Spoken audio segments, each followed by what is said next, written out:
What's up, my people? Now, I have had several people ask me to discuss a few extra things when it comes to window tint after watching the video that I made about how we shave the edges of glass during the window film installation. If you haven't seen that video, it'll be linked right here. Go check it out. You're gonna see later on in this video that we cut to actually doing the shrinking demonstration on a new BMW X5, X6, I can't remember at the moment. I'm going to show you the very beginning part of this, of how we prep the windshield to put the film on there, simply because for whatever reason the footage of that on the BMW, well, I guess this is a BMW too, but on the X5 the audio cut out, it didn't record. So I'm going to show you that on this one real quick, because it is a pivotal part of shrinking window film on a windshield only. You do not need to do this on side glass or rear glass. Well, rear glass dependent, but we can discuss all of that later.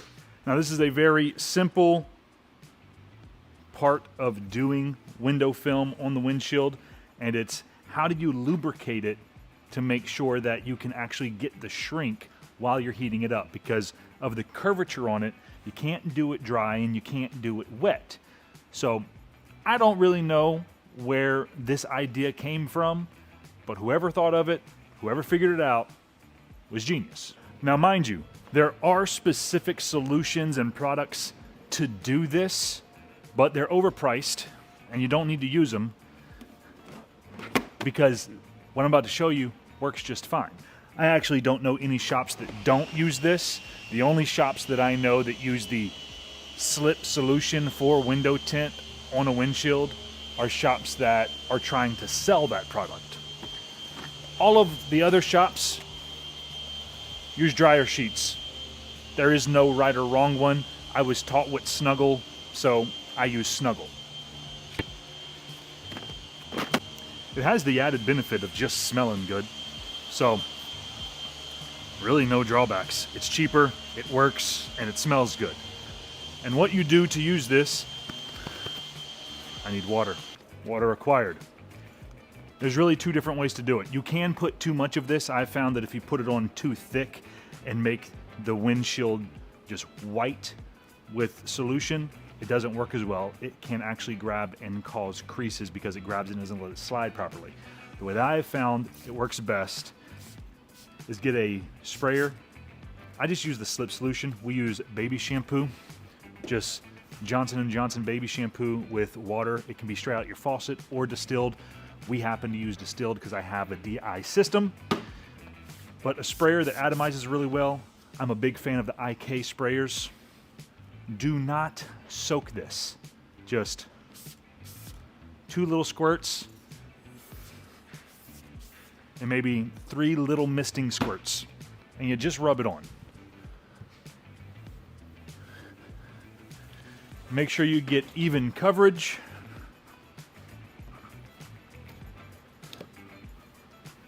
From edge to edge, and that's it. What I like to do is do this right before I start getting the film ready. So once I do this, then I'll go to the plotter, plot it out, start edging it out and getting the film itself prepped for this, because this needs to be completely dry before you put the film on there. If it's wet anywhere, if it's wet a little bit in the corner here, when you go to shrink it, it's going to crinkle and crease.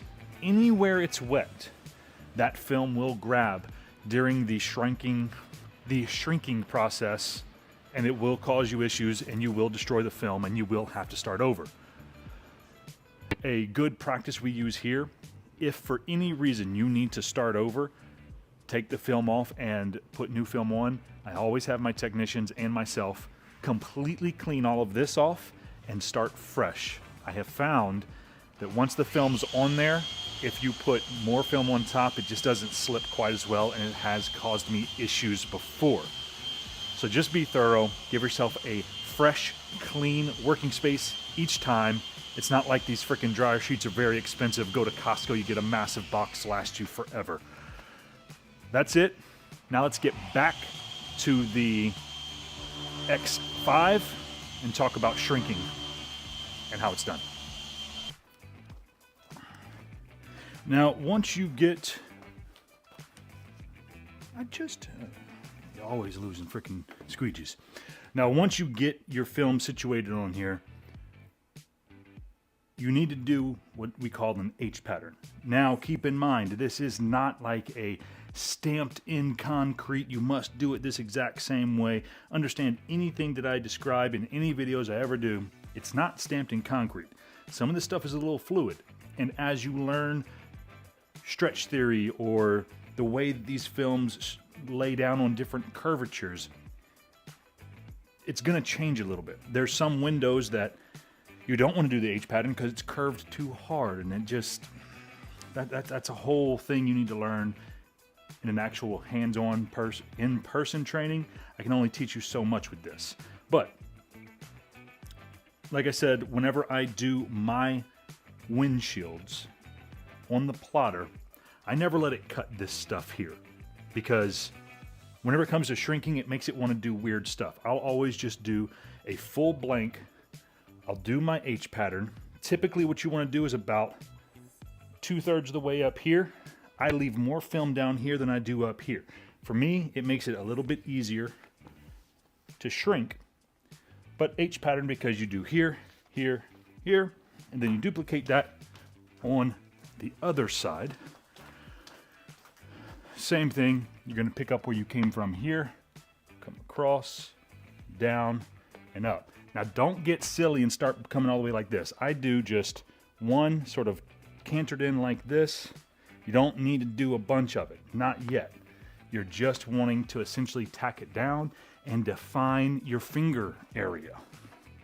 Now when it comes to fingers, these big cone looking things, we call those fingers.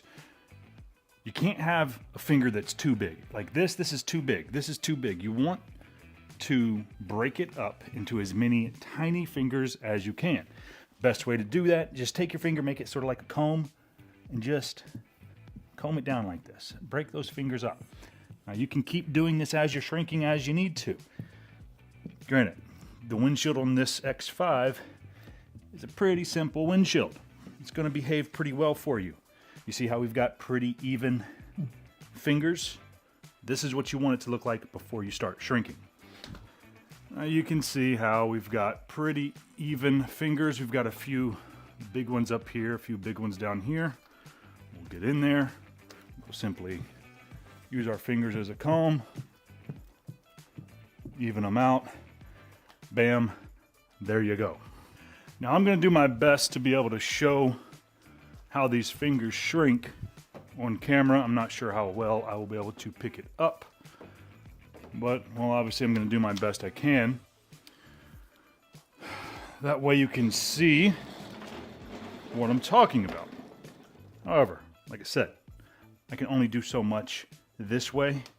If you want to really learn it, you need to do not necessarily a one-on-one, but you need to do an in-person training. We do offer it. 2025, we'll see us doing a lot more trainings here in-house. That way you can know more if you want to, and get to a more efficient level as an installer. One thing I always tell my team and anyone that I install, it's not about speed. Doing it fast is going to do nobody any good because you're probably going to fuck it up, especially with window film. The important thing is efficiency. Efficiency creates speed. Just remember that. I'm sure it's cliche. I'm sure it's not the first time you've heard it, and sure as shit won't be the last. Efficiency creates speed. That's it. Let's shrink it. What you're going to see is you're going to see these fingers here. I'm going to go from outside in. You don't want to shrink from the inside out, from outside inwards. And you want to do it evenly. You don't want to shrink all of this and all of this and all of this. This half of the windshield, do all at once.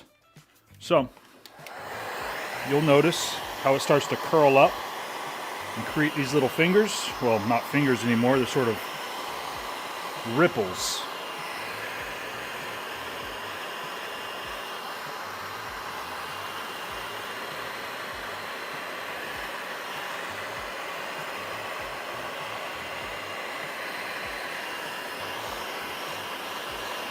Now, once you go this way, the area that you've already heated, you can go back over it coming in this direction. You just don't want to start your shrinking from there to here.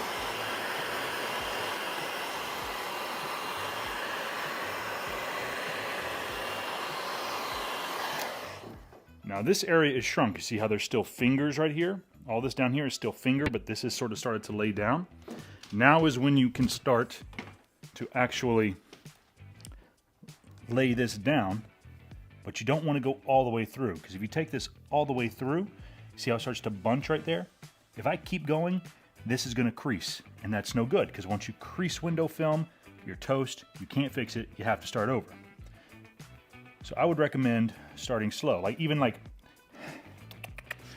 I've shrunk all of this, but just to be safe when you first start, just lay half of it down. Make sure it's acting the way you want it to. Now you can come do some more. Okay, we're doing good. Now, you know when you've gotten to the point where it's not shrunk anymore. You see how the fingers start to bounce back like that? This is not shrunk. If I keep pushing, I'm going to crease it.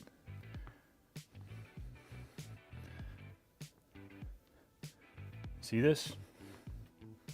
Now see, especially right there. See how that's doing some weird shit? You don't want that. I can come in, I can reintroduce my finger comb, lay these fingers back out some more. Look at that, looking really good. One thing to consider, the lower you get to the end of the film here, that's where sort of the danger zone is, especially whenever you have a more curved windshield.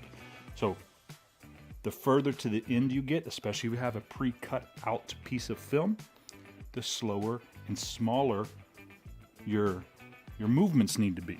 But let's go ahead and shrink this some more and see what happens.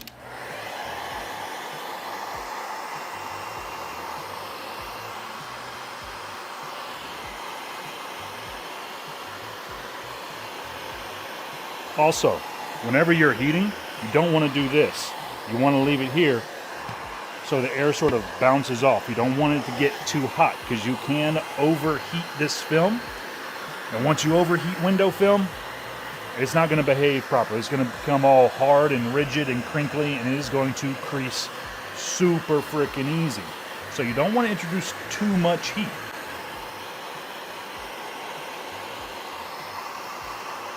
Now, technically, I probably could go ahead and shrink the rest of this, but just for the sake of being thorough, I just want to show you the proper way to do it as a beginner.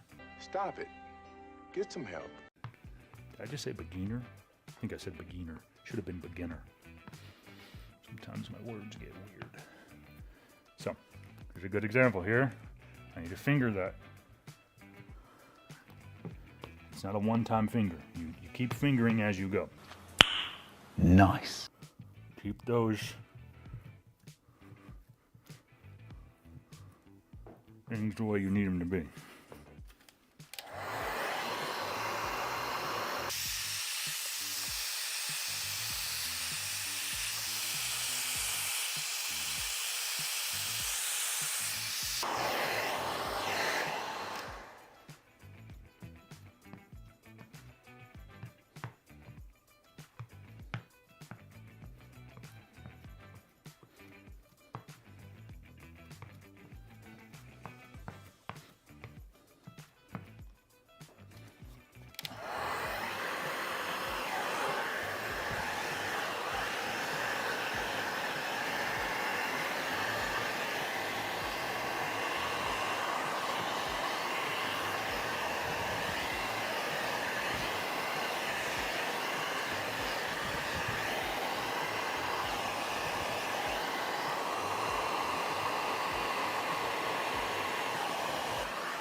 All right, so you're gonna notice down here on the bottom, I've got a few little areas that didn't quite shrink the way I want. Now I'm gonna be talking about little areas. I'm gonna zoom in here in a second, like right here, and right here. This is what I'm talking about. You see this right here, and this right here? That's because this liner right here, the liner got a little hot, and the liner itself started to crinkle. Now this looks like it's not shrunk, but that's crinkling up because of this liner. That's not going to be an issue once I take that backer liner off, lay the film down on the inside and start squeegeeing. I won't have an issue. However, had I kept putting heat on that, trying to work it and force it down, I could have created a little baby crease right there. Now that could have been an issue. Now this far down, we probably could have massaged it down and it'd been just fine. But sometimes you just got to know when to stop, look at the film, read and say, do what it's telling you to do or not do, and then work from there. Now this is just a very, very basic, rudimentary, what to sort of start looking for to get an idea of how to start shrinking film. Trust me, none of this stuff can really be learned this way. You need to start fucking some film up in order to really learn it and get a feel for it. So what I'm gonna do is I'm gonna go ahead and finish shrinking this windshield, get it installed. I'll bring you along for that process as well. And then we're gonna get to a specific portion of the video that one of you asked me for, which is the difference between wet shrinking and dry shrinking. Because as I mentioned before, windshields are, I guess, technically a dry install or a dry shrink, simply because you don't put a bunch of moisture back there. You do the dryer sheet method, which the dryer sheet, while dry, does give it some slip. All the other windows, you can either do wet or dry. If you don't understand what that means, it'll be shown and explained here shortly. All right, we are all shrunk up, but like I said, whenever I do my windshields, I don't do the little cutout with the plotter system. So this still needs to be cut out. So we're gonna do that by hand. We're gonna get a long bar, put it under here, a light bar, and then we'll go up there, cut it out by hand. No big deal, get it done. Now, much like everything else, as far as this is not a tutorial on how to do all of these things, I'm just showing you what I'm doing.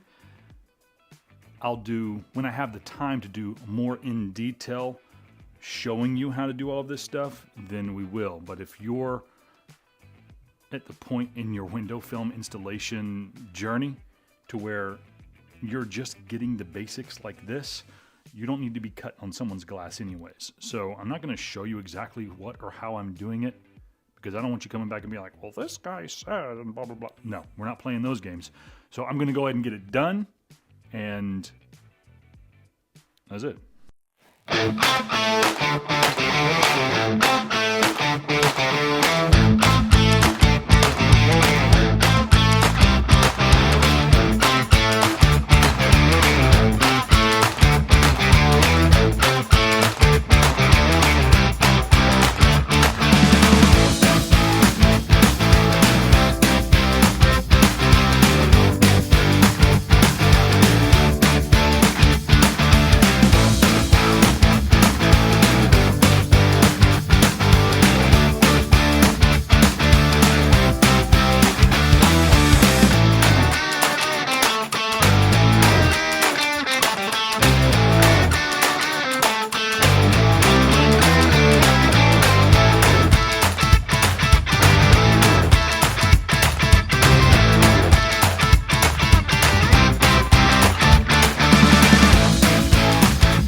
So what you're seeing me do here is called the reverse roll method. I personally can't stand the Frankenstein method.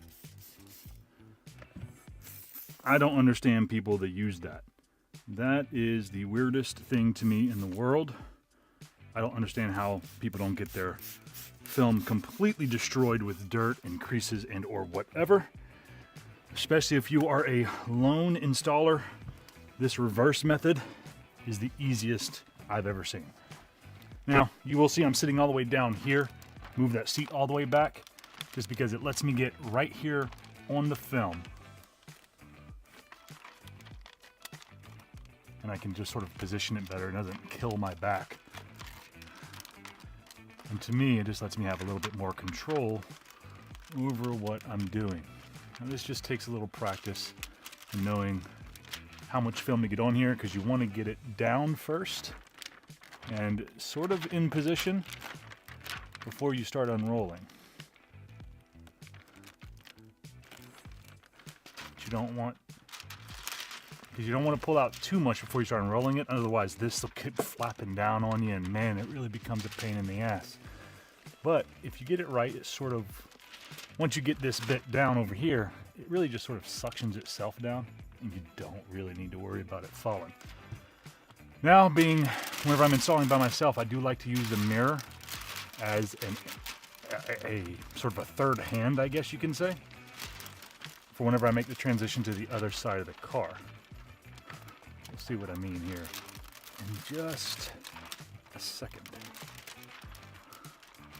I'll take it, sort of do like that.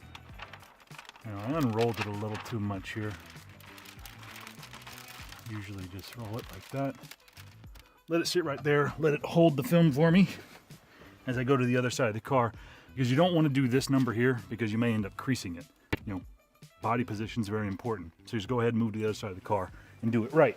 Over here, obviously, I have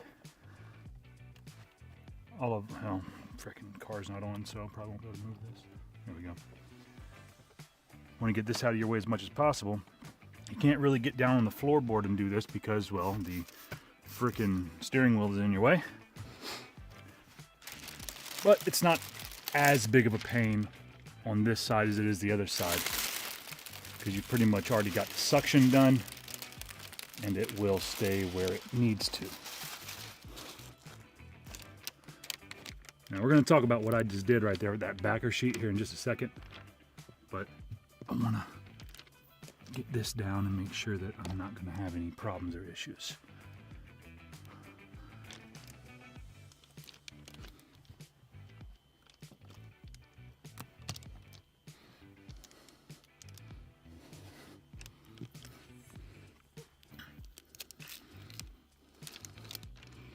Make sure I've got it in position.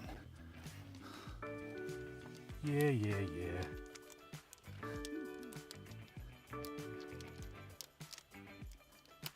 hear ya.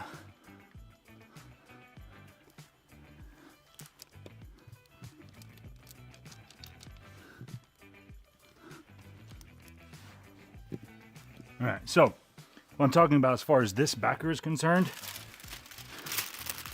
I honestly, typically, what I should do is just do that.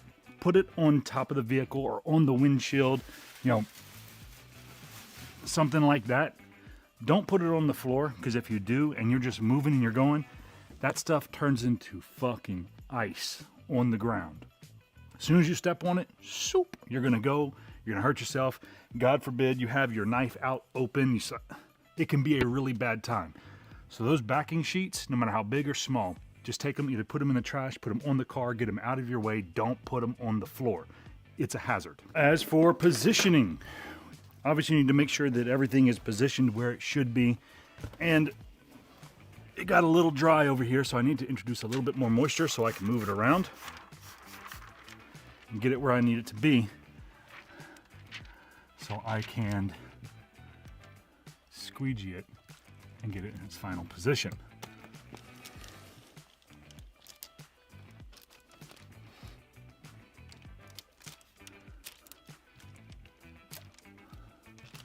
I don't think I have enough soap in my solution, to be honest with you. Probably need a little bit more soap. I'm getting caught up on something here. It's just not quite acting right.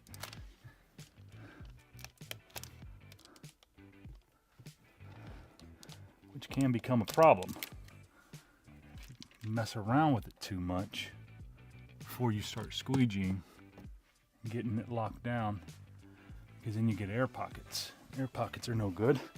Those cause issues, aesthetic issues from the exterior. So you do have to move a little, you know, hastily. But again, like I said, not fast, efficient. Sometimes trying to make these videos sort of mess with the efficiency of getting this done. But this looks good. I know, car, you're so upset. Make sure I've got good lines out here. I don't have any daylight. Good to go. Now there is this fun invention that has recently hit the market called the tint brush. I thought it was a joke at first. It most assuredly is not, because you can't do your lockdown squeegee with all these bubbles. All of this stuff is no good. You can't squeegee that. I mean, you can, but you're gonna crease it, I promise you. Now, one of the banes of our existence when it comes to this is trying to work these bubbles out. You can, with your fingers, you can crease it. This freaking tint brush, I'm telling you, I have no stress or worry about just slinging this like this to get these fingers out and these bubbles. Trust me, I've tested it and I have tried to crease it with this thing. You can't do it. Remember how I said you don't want to go across the car whenever you're working with this? Well, with this tint brush, you can. This is a fucking cheat code, and if you don't use this thing because you think it's hokey pokey, well, you're just freaking stupid. I highly recommend using this. It's like 30 bucks. I will never not use this thing again. If you don't understand how easy that just was and stress-free, what I just did was, and how much that improves the process, then you've never installed window film before. Because now I can just go straight into it, get me a nice tack here, get me a nice tack this way. Dude, I'm telling you, tint brush, just buy one. Buy 5 of them. They're amazing. Now I have another pet peeve. You guys know, if you don't know already, you will start to learn how I like to voice my pet peeves about the industry and different little things that should be done that aren't done. One thing I can't stand is the little moisture bubbles or moisture ripples that a lot of installers leave in the film. There's no need to do that. All you need to do is, after you do your initial squeegee like this, go back over with another hard squeegee. Get as much of that moisture out as possible. A lot of guys will leave it in there because they're like, well, it'll evaporate out. Yeah, well, it will, but it just doesn't look good. Go that little extra step for your clients and make sure you get out as much moisture as possible. Why not? All it takes is 15 extra freaking seconds to make sure you've got as good of an install as possible. Make the experience worth coming back for. Now, I'm putting some ass behind this.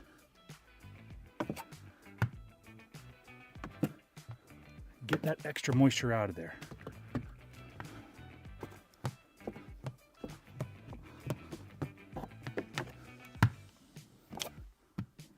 And don't do it just on the driver's side. Do it on the passenger side too. And the color of the squeegee matters. This blue one is a little bit more firm and less flexible than the orange crush. I like the blue crush because, well, it just gets more moisture out with a little bit less effort, because it is a harder polymer, which obviously does squeegee out more. Now, with that said, if you have a crap film, this harder squeegee and squeegeeing harder might actually damage the film or scratch it. But if you have a good quality film like this STEK film, you won't have to worry about that. It's not going to scratch it. So keep that in mind. Trendsetter, whoa, league of my own, it don't get better. No, read what I wrote, I'm a bestseller. Yeah, reach for my goals, hit it dead center, hit it dead center.